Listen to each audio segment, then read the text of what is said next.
Buenas noches, bienvenidos y bienvenidas a una nueva entrega de La UDA Pregunta, un espacio donde conversaremos con los candidatos a la Alcaldía de Cuenca para conocer sus propuestas. Mi nombre es Luis Monsalve y me acompaña Doménica Robles. Buenas noches, Domé, ¿cómo estás? Buenas noches con todos. Nos encontramos en las instalaciones de UDA Café, un acogedor espacio administrado por la carrera de Turismo de la Universidad de la SUAY. Somos estudiantes de comunicación social igual en la Universidad de la SUAY, desde donde tenemos una gran vista de la ciudad. Bienvenidos, esta noche nos acompaña Omar Álvarez, candidato al Movimiento Renace en alianza con el Movimiento Socialista. Omar Antonio Álvarez Cisneros se ha desempeñado desde 1987 en el mundo de la docencia, sobre todo en el de educación básica. Ha sido profesor, vicerrector y rector de la Unidad Educativa Técnico Salesiano, además de desempeñar como profesor universitario en la Universidad Politécnica Salesiana. En 2019 incursionó en el mundo de la política y fue elegido concejal urbano por el Movimiento Renace. Bienvenido, Omar, gracias por este espacio. Muy buenas noches, querida Dome, Lucho, un saludo cordial, gracias por la invitación. Retornando a los años, cuando fui estudiante en aquella época se llamaba la Pontificia Universidad Católica del Ecuador, sede de Cuenca, hoy la UDA. Gracias y a las órdenes. Ya. Para comenzar con las preguntas, en su plan de trabajo una de las partes más importantes es la movilidad. Y dentro de este tema usted prioriza la implementación de un sistema integral de movilidad. ¿Cómo planea ejecutarlo si este ha sido el talón de Aquiles de las últimas 3 propuestas?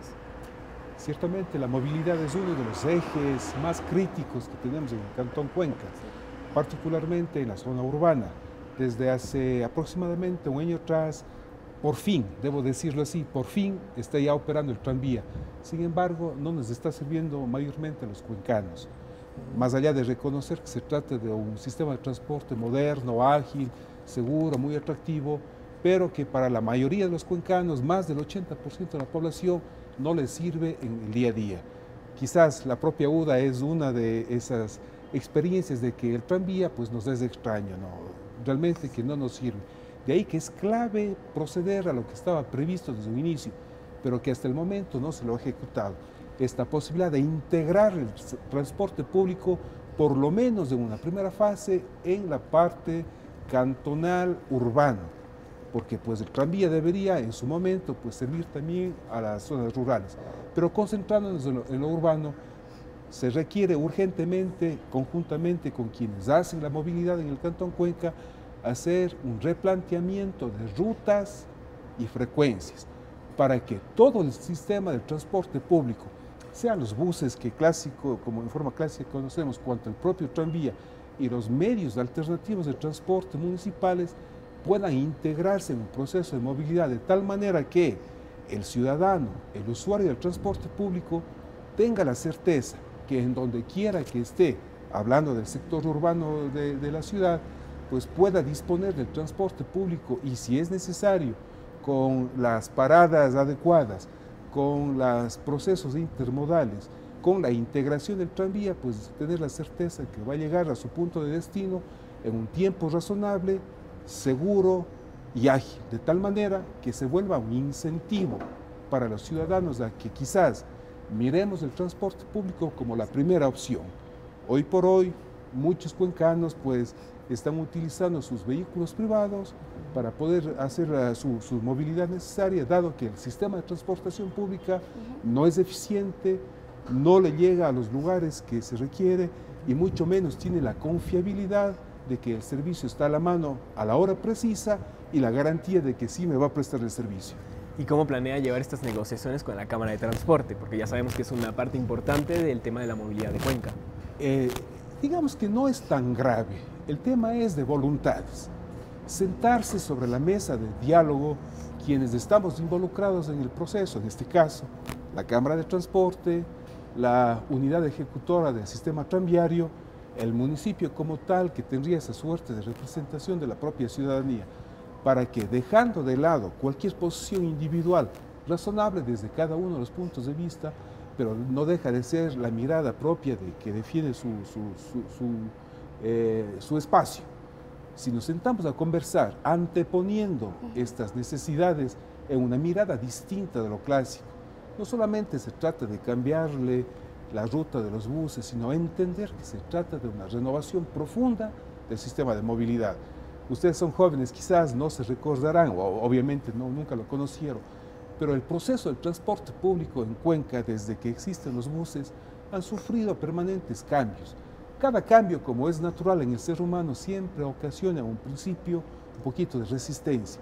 Pero una vez que vemos las bondades, una vez que observamos que los cambios son para bien, pues todos nos vamos a adaptar. Cuenca necesita, urgente, Cuenca requiere que de una vez se hagan los cambios para que el sistema de movilidad, insisto, sea ágil, sea seguro, sea efectivo y claro, ustedes jóvenes nos van a entender mejor esta idea, no proyectarnos a esa ciudad inteligente, a esa Smart City, en donde apoyados en la tecnología, pues podamos tener un sistema de movilidad mucho más efectivo, mucho mejor del que tenemos hoy por hoy.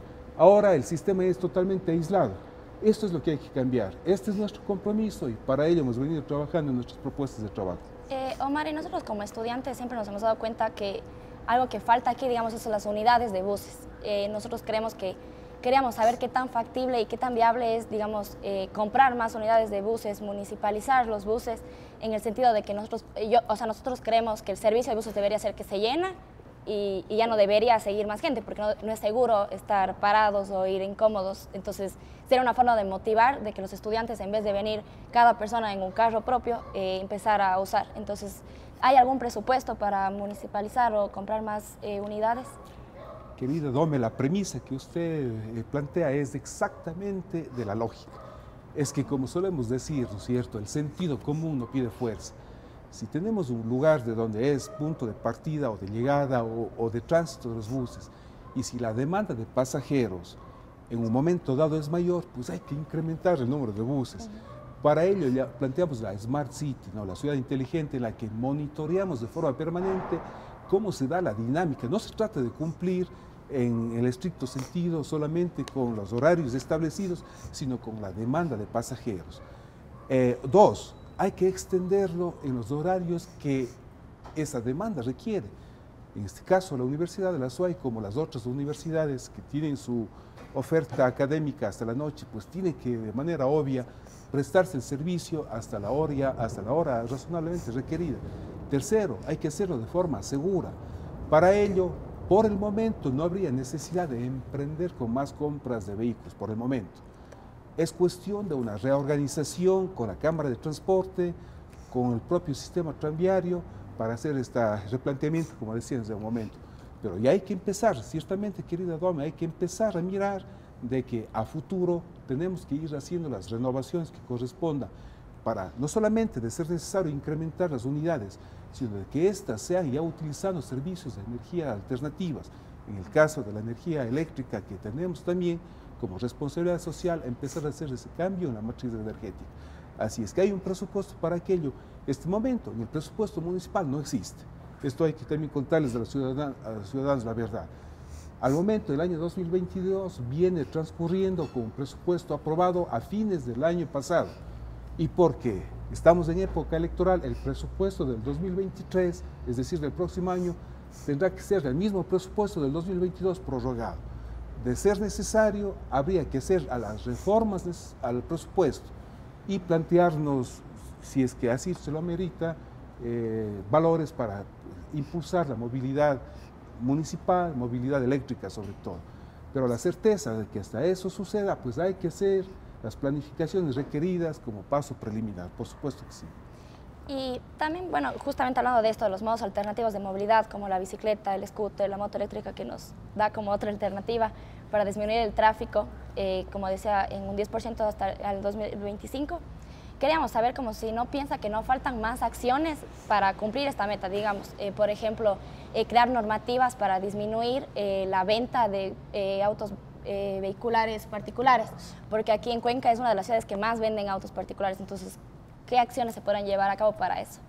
Claro, la política pública que la genera el gobierno nacional y también a nivel local en el Consejo Cantonal nos ha llevado. En este caso nosotros venía actuando como concejal, como bien Lucho lo relataba en un principio, y desde la curul del Consejo Cantonal hemos venido impulsando una ordenanza, una ley local para motivar, para generar los espacios adecuados para que estos medios de transporte alternativo tengan la preferencia que corresponde dentro de la pirámide de movilidad. Hay que entender también y hay que ser honestos con los ciudadanos, pues no solo se trata de dar los espacios adecuados. la bici pública a través del sistema de ciclovías, espacios para los scooters. También hay que pedirles que corresponsablemente pues, nos ajustemos a la normativa de velocidades, de lugares por donde circular. Es posible, ya lo hemos hecho, está en camino esta ordenanza para empezar a dar las prioridades que correspondan a los sistemas alternativos de movilidad. Y evidentemente hay que también hacer un proceso de educación ciudadana. Pero no quisiera pensar que el ciudadano es el culpable de que en Cuenca hay muchos vehículos. Ciertamente es así. En Cuenca es una de las ciudades del país que tiene el mayor índice per cápita de número de vehículos versus la población. Esto se da por una razón que hace un rato comentábamos. Es tan ineficiente el sistema de transporte público que el ciudadano no tiene otra cosa más que tener que buscarse las alternativas a través de un vehículo privado. Y si es que es posible, pues así se lo ha hecho. La gran mayoría de los hogares cuencanos disponen por lo menos de un vehículo. Quizás otros tienen 2 vehículos y conozco pues, familias que cada miembro de la familia tiene su propio vehículo. Esto básicamente se da porque el sistema de transportación público, el sistema de transportación municipal o privado es totalmente ineficiente. No se trata de prohibir, querida Domi, se trata de ofrecer otras condiciones para que sea atractivo la movilización a través de otras formas que sean distintas a la del vehículo privado. Perfecto. Entrando al tema del desarrollo productivo y el empleo, usted propone que de aquí a 5 años la ciudad cuente con una zona estratégica de desarrollo económico. ¿En qué consiste este proyecto y para qué servirá declarar una zona como tal? Cuando nosotros habíamos presentado este plan de trabajo al CNE, teníamos ya la certeza de que en Cuenca se puede desarrollar, quizás el nombre más comercial es una zona franca, un espacio de comercialización libre de impuestos. Pues a la final, Cuenca es la ciudad tercera en orden en el país, es un polo de desarrollo, no solo de Cuenca y de la Azuay, es del austro en pleno, es del sur del país. Así es que Cuenca tiene que pelear por esos espacios para que desde Cuenca se pueda hacer la gestión económica sin necesidad de asistir a otros espacios como son las zonas portuarias, sea de Guayaquil, sea de Quito o eventualmente desde Puerto Bolívar. Cuenca puede tener su propia zona franca, su zona de negocios, en donde sin necesidad de acudir a otras partes, pues podamos aquí manejarnos con mayor libertad los procesos de comercialización, sobre todo internacionales. Esto hay que complementarle con la promoción del aeropuerto como tal, para que pueda tener la operación suficiente de tal suerte que la gestión económica, las necesidades comerciales, la transportación de carga, se lo pueda gestionar directamente, tanto en aduanas cuanto en la operatividad de la transportación como tal, se lo haga directamente desde Cuenca, sin depender de terceros. ¿Pero qué acciones concretas nos da para esto? O, tal vez quizá incentivos a algunas empresas o a políticas públicas. El pelear, gestionar para que Cuenca sea reconocido como zona franca es un avance gigantesco. Imaginariamente hagámonos la idea de que el Parque Chahuillayacu que tenemos aquí en la zona de Tarqui, que está reconocida como zona, como suelo industrial y que por el momento está siendo subutilizada, pueda hacérselo bodegas en donde los productores o los comerciantes que hacen el transporte de carga puedan guardar ahí su producción, su mercadería, y que la tramitología para desaduanizar o la tramitología para pues, proceder con los procesos que exige la aduana se los haga directamente aquí y no tener que ir a depender de terceros. ¿No? Los que hacen comercio internacional saben lo tedioso, lo arriesgado que es ir a hacer la tramitología en los puertos de Guayaquil, pérdida de mercadería, pues hay que decirlo también con frontalidad, sometidos incluso hasta presiones para que se entreguen coimas para que se hagan las atenciones del caso, porque dependemos de otro distrito económico. Cuenca puede tener su propio espacio de aduana, su propio espacio de bodegaje para que se mejore la dinámica del comercio. A eso se refiere el desarrollar una zona franca, una zona de desarrollo comercial. También plantea el diseño de un parque para las nuevas industrias, pero no la implementación como tal.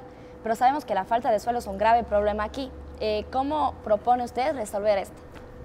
Decía, querida Dome, de que estos planteamientos los venimos trabajando de manera conjunta con los requerimientos ciudadanos. Aquí debo darle una especie de premisa a la ciudadanía.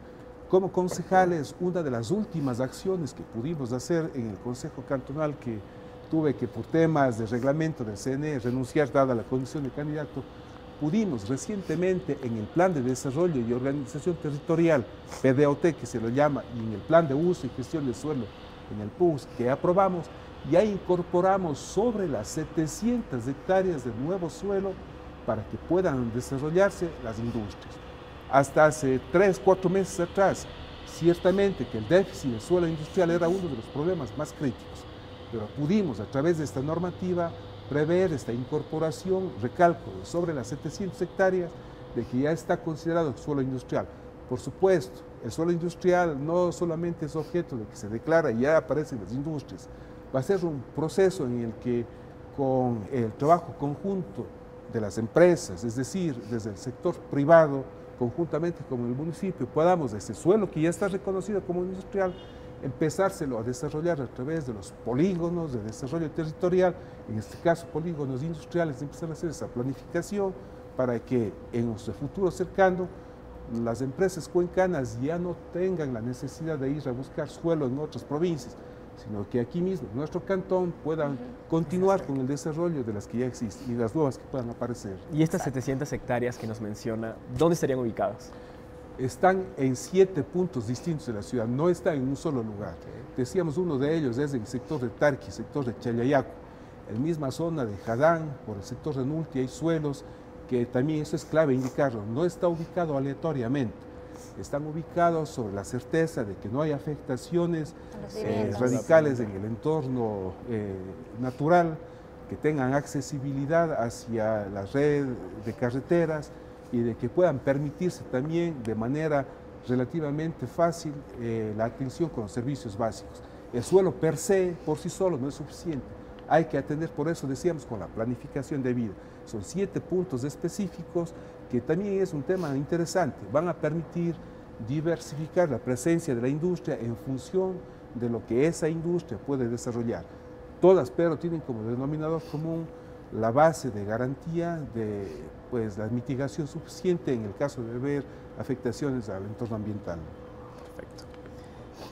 También menciona en en su plan de trabajo, también nos menciona el turismo, la cultura, las artesanías como parte de un modelo de desarrollo económico. ¿Cómo cree que se puede aprovechar el potencial que tiene Cuenca en estas facetas? Hoy en la tarde veníamos de una reunión con uno de los empresarios del sector turístico que concatedamos. Cuando recientemente fuimos concejales, fui presidente de la Comisión de Áreas Históricas y Patrimoniales. Ahí pude participar de manera activa en este periodo de problemas generados por la pandemia del COVID. Generamos iniciativas conjuntamente, los gestores del ámbito del turismo, con quienes hacen política pública, en el caso del Consejo Cantonal, nuevas formas de empoderar los procesos de desarrollo turístico, con un tema que es clave.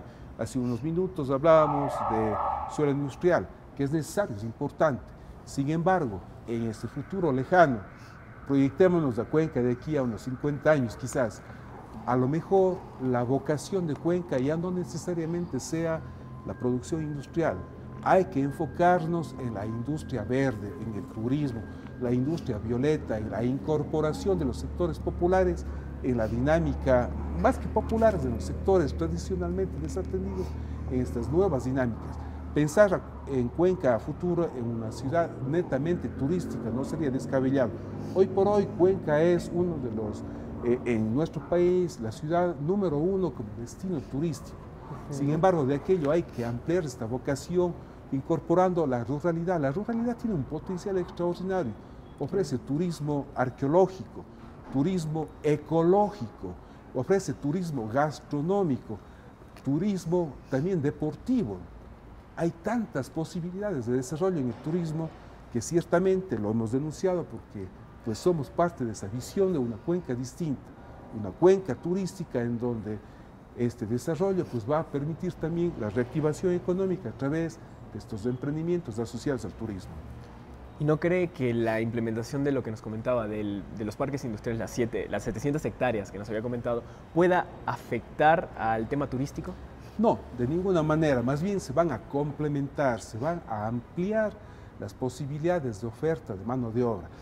tenemos que también en responsabilidad social pensar que Cuenca tiene que generar los espacios, sobre todo para los jóvenes.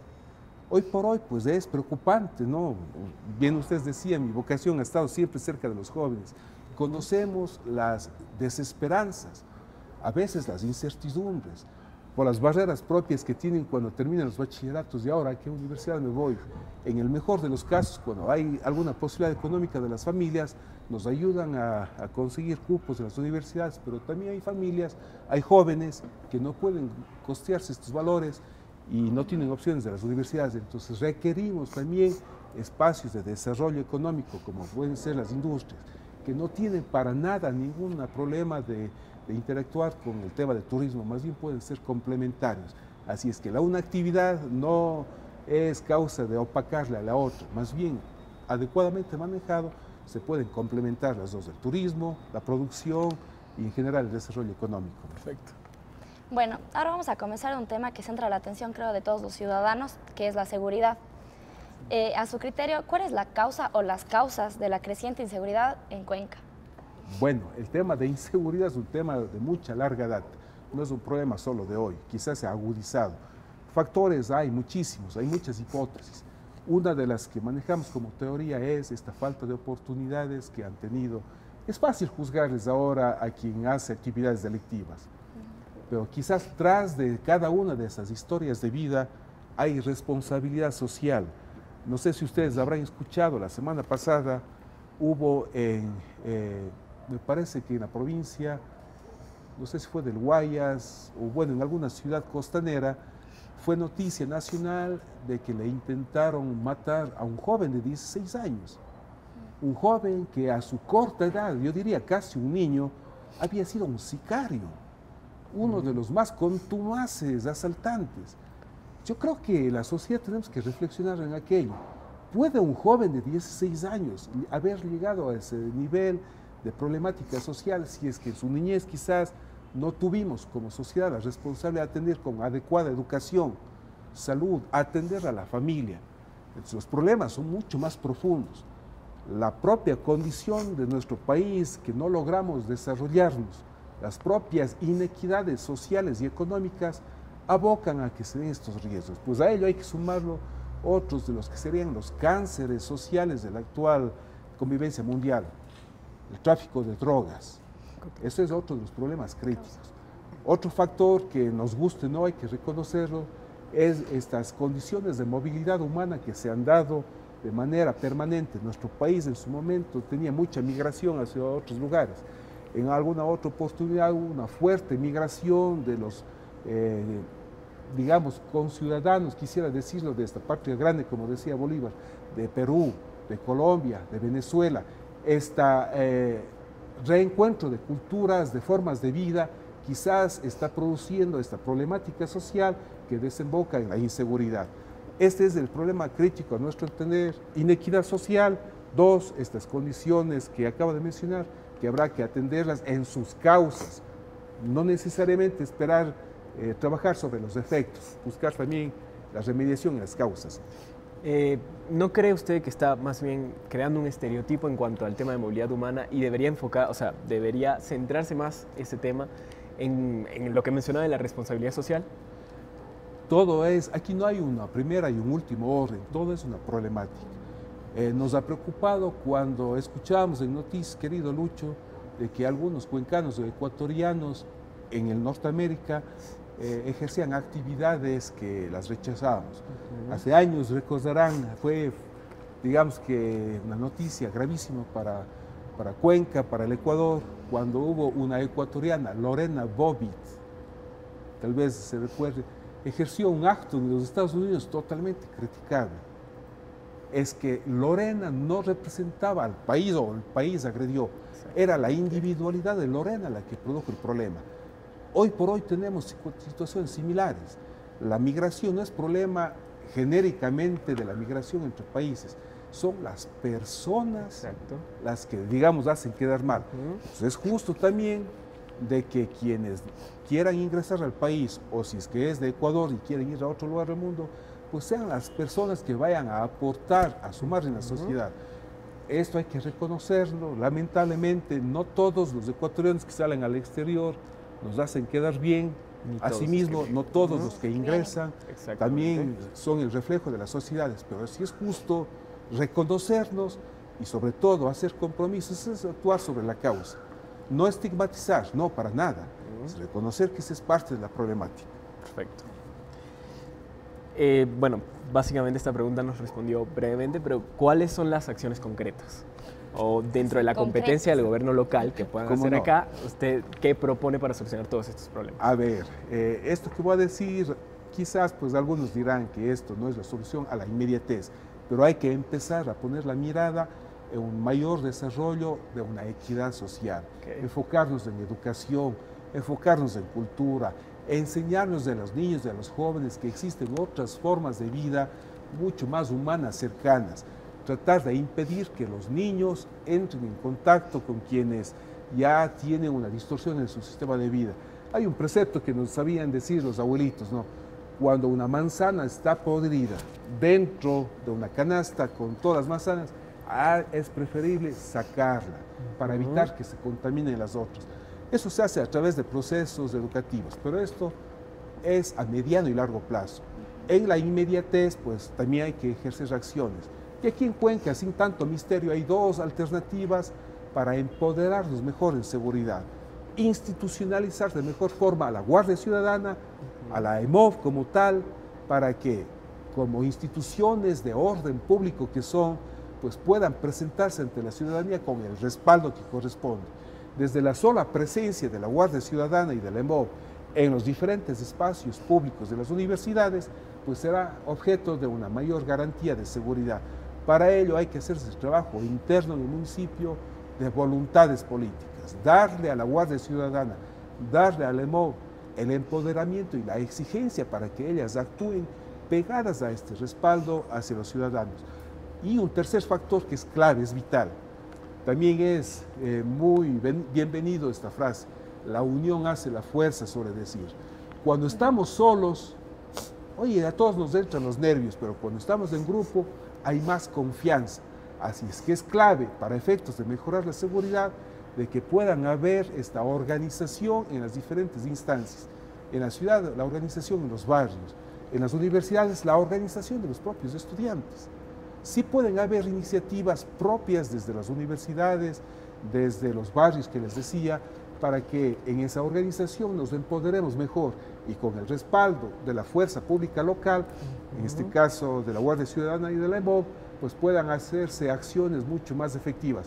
Evidentemente, habrá que seguir insistiendo al gobierno nacional para que empodere mejor también a la policía, que es la que primera debería ser la responsable, ¿no? Usted propone textualmente exigir las competencias que corresponden en el manejo del Centro de Privación de Libertad de Turi y tiene como meta la creación de un verdadero modelo de rehabilitación social. ¿Esto es realmente factible considerando que no es competencia del municipio? A ver, las voluntades políticas son claves. Cuando alguien quiere hacer algo, lo puede hacer. Si alguien pues no tiene las ganas de emprender en algo, va a buscar todo pretexto. Ciertamente que las competencias primarias, en el caso de la cárcel de Turi, más directamente, es del gobierno, no es del municipio. Pero eso no impide que el municipio pueda colaborar con el gobierno para que el fin como tal se lo pueda cumplir. La cárcel no es el espacio necesariamente para arrinconar al delincuente. Hace un rato decíamos, las causas del por qué el delincuente llega a ese nivel hay que también estudiarlo. Y tienen que ser espacios de rehabilitación social. ¿Cómo? A través de procesos de educación. Si logramos de que quienes están lastimosamente en condiciones de privación de la libertad, tener alternativas de mirar que se puede ejercer una vida digna sin tener que echar mano a lo que la sociedad lo condena, tengan la certeza, el ser humano no es malo en sí mismo, es la sociedad la que le ha llevado quizás a cometer acciones negativas. Desde los procesos educativos, con los acompañamientos debidos, bien puede haber ese cambio, pero ciertamente que hay que ejercer también la dureza que corresponda, ¿no? Con quien infringió la ley, nos guste o no, la ley es para todos, tiene que pagar su condena, pero en condiciones adecuadas para que ese encierro, en cualquiera de las cárceles, pero ese encierro en Turi, pues pueda servirle como un espacio de rehabilitación. a través de estos procesos educativos. Las mismas universidades, querido Lucho, Dome, son claras. Conocemos casos precisos de jóvenes que a través de esos diferentes espacios de vinculación con la colectividad ejercen acciones educativas con los, digamos, los conciudadanos que están privados de la libertad. Cuando se quieren hacer las cosas, se las puede hacer y de muy buena manera. Perfecto. Para ir cerrando el tema de la seguridad, usted sabía que el delito más denunciado en Cuenca es la violencia intrafamiliar. Ese es un problema social que también creo que merece mucho la atención del municipio. ¿Qué propone en cuanto a esto? Lucho, ¿me permites precisar? Es la violencia intrafamiliar, una forma disfrazada de decir que es una violencia contra la mujer. Mayoritariamente esa violencia intrafamiliar se da hacia la mujer, con mucha pena. Así es que aquí hay otra de las grandes deudas que tenemos que trabajar. La sociedad, y mira que es una pena decirlo, pero Cuenca es de las ciudades que tienen los más altos índices, efectivamente, de violencia contra la mujer. De violencia contra la mujer. No disfracemos, de manera directa. Así es que hay que ejercer las acciones que correspondan para empoderarles más a las propias mujeres. Política pública para que pueda existir un acompañamiento desde las instancias municipales hacia las señoritas, a las señoras, a las niñas. Hacerles que pierdan el miedo de denunciar en tema preventivo. Ya el maltrato como tal suele darse como consecuencia de un proceso largo. No es que de la noche a la mañana, digamos que el varón agrede a la mujer. Este es un proceso que se viene como el libro de Gabriel García Márquez, ¿no? Crónica de una muerte anunciada, solía decir. La agresión, el maltrato, no necesariamente físico, en la plenitud de situaciones, empieza a darse de forma previa en que puede preverse. Existen instancias municipales que estarían obligadas a atender estos llamados, a hacer que las chicas, que las señoritas, las señoras pierdan el miedo y denuncien a los agresores, con la certeza de que va a existir ese acompañamiento legal, psicológico, para que esta situación ojalá empiece a cortársele de fondo. A veces como mujeres hemos tenido el miedo, como dice, de denunciar, porque cuando llegamos a una instancia legal no somos escuchadas. Entonces, como que ¿qué acciones hay específicas, digamos, para luchar contra la violencia contra nosotras? Lo que decía hace un momento, o lo que usted mismo me señala, cuando haya una denuncia de inmediato, de oficio, casi en términos de derecho, espero no equivocarme, me disculpan los abogados si digo algo equivocado, casi como que fuese un tema de flagrancia, se tendría que actuar de manera inmediata. El debido proceso, que es parte de también lo que la sociedad exige, tiene que quedar supeditado a esta primera respuesta inmediata que tiene que ver desde la sociedad ante una denuncia que pueda hacer de una chica. Antes de seguir con las preguntas, nosotros teníamos una que se había hecho en la anterior edición de la pregunta, y es en su mesa tiene una servilleta y un bolígrafo. Entonces, quisiéramos que nos escribiera, para que quedara con nosotros, el compromiso que usted tiene con los jóvenes cuencanos en esa servilleta, por favor.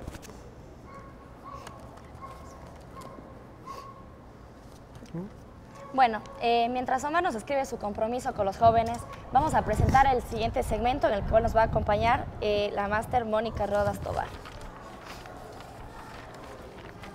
Mónica Rodas Tobar es psicóloga laboral y organizacional. Tiene un máster en Recursos Humanos y Desarrollo Organizacional y está candidata a PhD en Inclusión Laboral en la Universidad de Almería, España.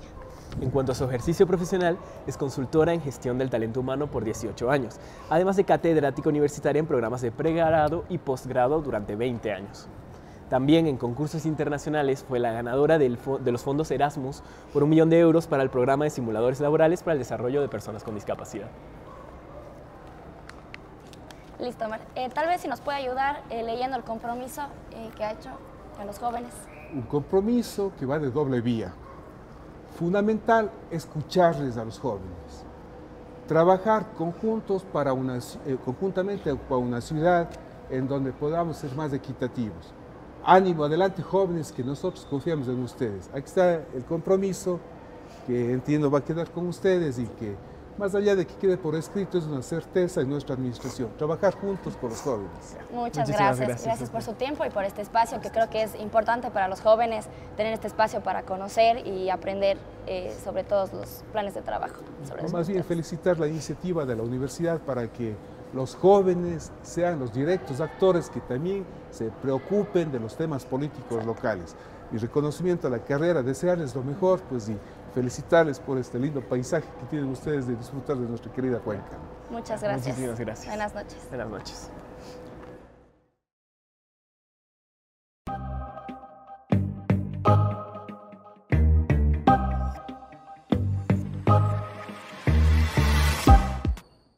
Buenas noches, Omar, gracias por este espacio. Para mí es un gusto conversar de un tema muy bonito y que ha sido muy poco atendido, como es la inclusión laboral. Bienvenida a su casa, a la Universidad de la SUAY. Muchísimas gracias. Más bien para mí agradecerles a ustedes la posibilidad de dirigirnos a quienes nos escuchan, no solamente a los estudiantes, a los docentes, a la administración de la Universidad de la SUAY, sino a la ciudadanía en pleno. Con mucho gusto estar aquí, también considero parte de mi casa. Alguna vez fuimos estudiantes de esta prestigiosa universidad. A sus órdenes, Moniquita. Bien, muchísimas gracias nuevamente. Bien, las personas con discapacidad, Omar, necesitan procesos de inclusión laboral. Muchas de las veces responden esto a un asunto legal. Ese 4% que es necesario integrarlo de una nómina total de trabajadores. Sin embargo, mi pregunta va dirigida no solo a un tema de inclusión. ¿Qué estrategias usted, si llega a tener este rol tan importante en la sociedad como es la alcaldía, qué estrategias plantearía para garantizar este derecho y para generar en nuestras personas con discapacidad satisfacción laboral? Moniquita, usted toca un tema que es crítico, fuerte, profundo. Hace 2 días atrás, el 3 de diciembre, celebrábamos el Día Internacional de las Discapacidades. Son días simbólicos que nos hacen una especie de sacudón social, una reflexión de la sociedad en su conjunto respecto a la responsabilidad de atender a estos conciudadanos que, digamos, en el término técnico, son discapacitados, pero que en el estricto sentido, pues, adolecen de formas distintas del desarrollo de las, entre comillas, normalidades que decimos tener quienes no tenemos esa condición. En ese sentido, debemos reconocer que la sociedad va caminando. Hoy por hoy hay esa normativa legal que exige que al menos, no al menos el 4% de la planta de la nómina, pues, sea cubierta con personas con discapacidad. Aquí debo comentarle, querida Moniquita, de que conozco casos de amigos incluso que teniendo condiciones de discapacidad, técnicamente hablando, prefieren desde su realidad humana no ser diferenciados por aquello y ser tratados por igual. Quizás es una excepción, pero es una forma de entenderle de que la persona como tal tiene una dignidad y como tal tenemos que todos, de forma fraternal, entendernos de esta dimensión de dignidad humana y reconocernos nuestras potencialidades, nuestras diferencias en cada uno de los ámbitos. Así es que si la discapacidad está dada en uno u otro campo, eso no es óbice para que pueda haber desarrollado mejores capacidades en otros ámbitos. De ahí la responsabilidad de las instituciones, de saber reconocer en la individualidad del ser humano las potencialidades que tiene y ofrecer las condiciones en el entorno puedan darse para que esas potencialidades sean en el buen sentido aprovechadas al máximo. Es decir, no nos fijemos en lo negativo, en las falencias, más bien seamos más inteligentes, aprovechémonos en positivo de las capacidades de los seres humanos, no necesariamente por ser condición de discapacidad, sino en general como una política de talento humano.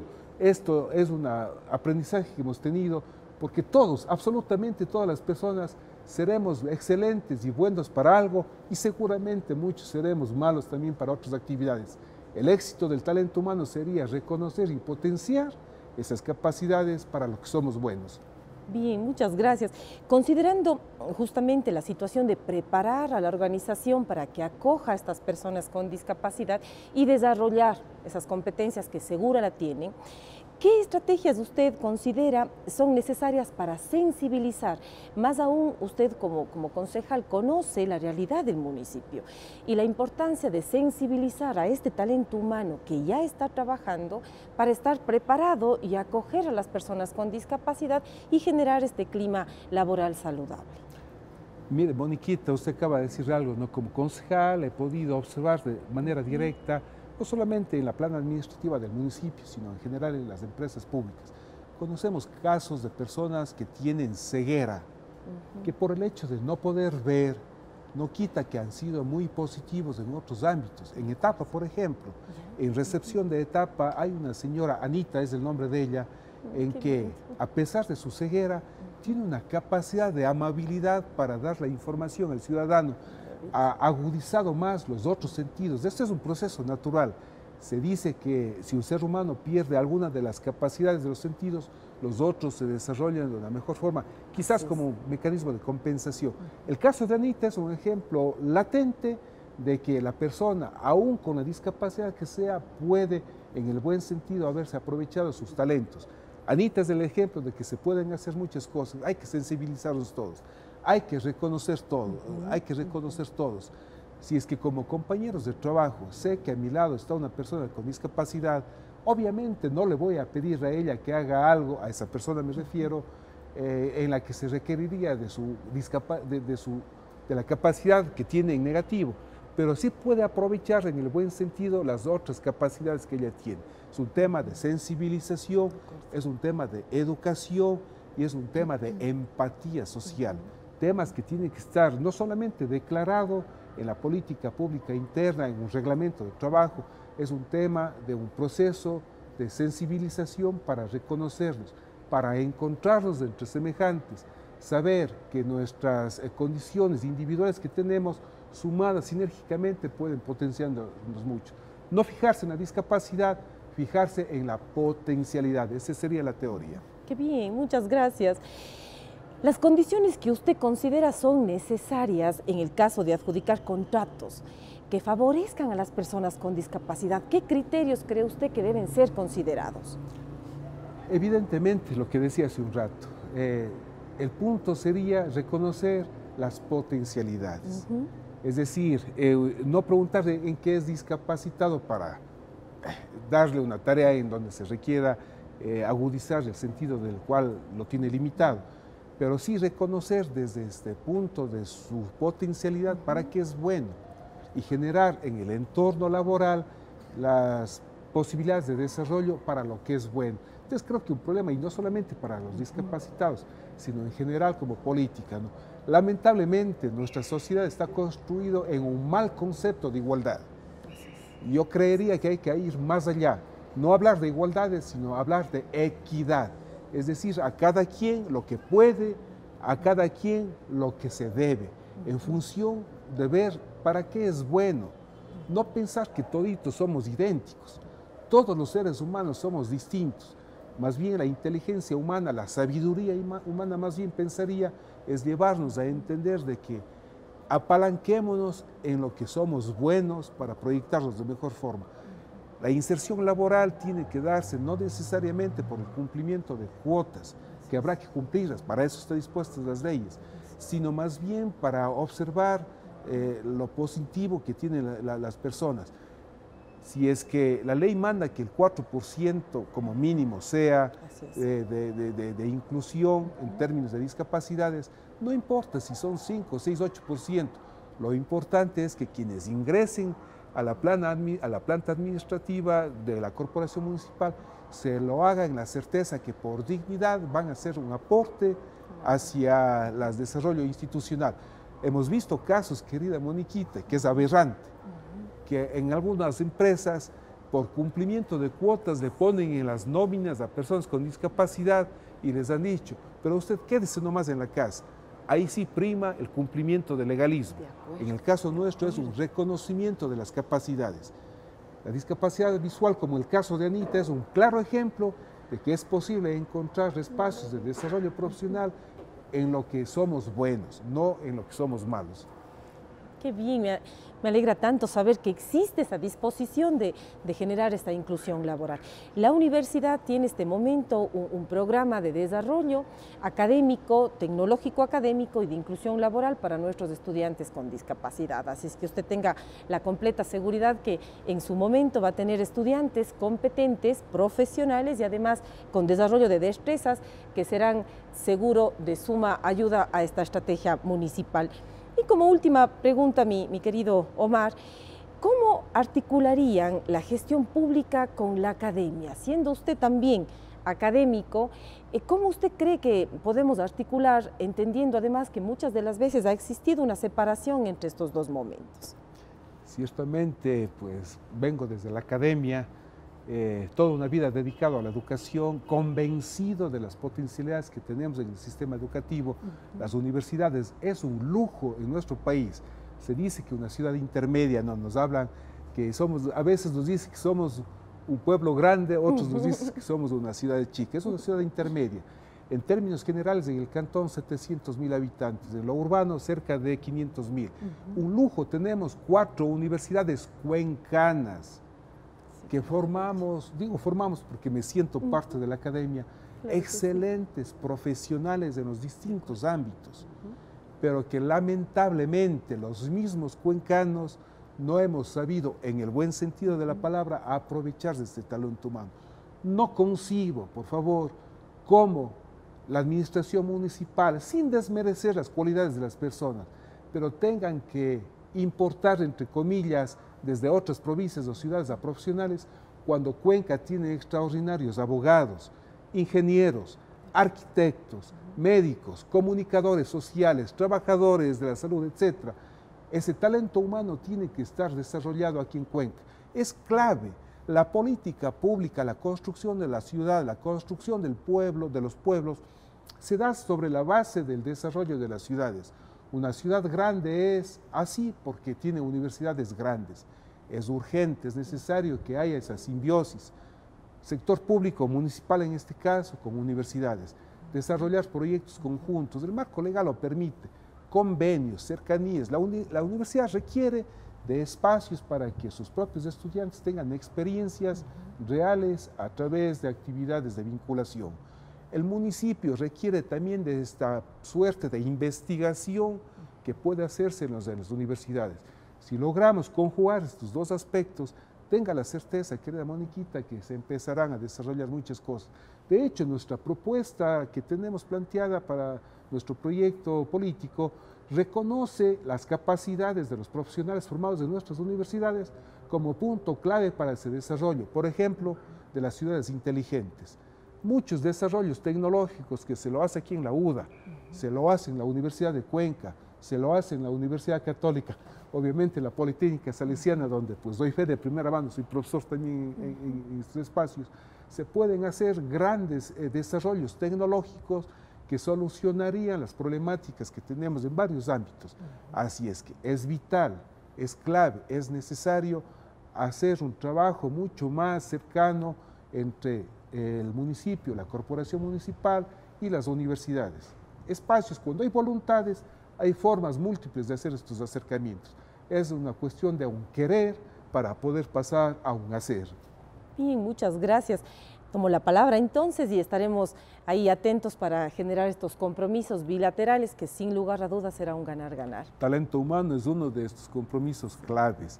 Requerimos con urgencia procesos técnicos para, como decíamos hace un rato, enfocarnos en lo positivo del ser humano para hacer un proceso de desarrollo personal en cuanto a los colaboradores y evidentemente ello redundará en un proceso también institucional.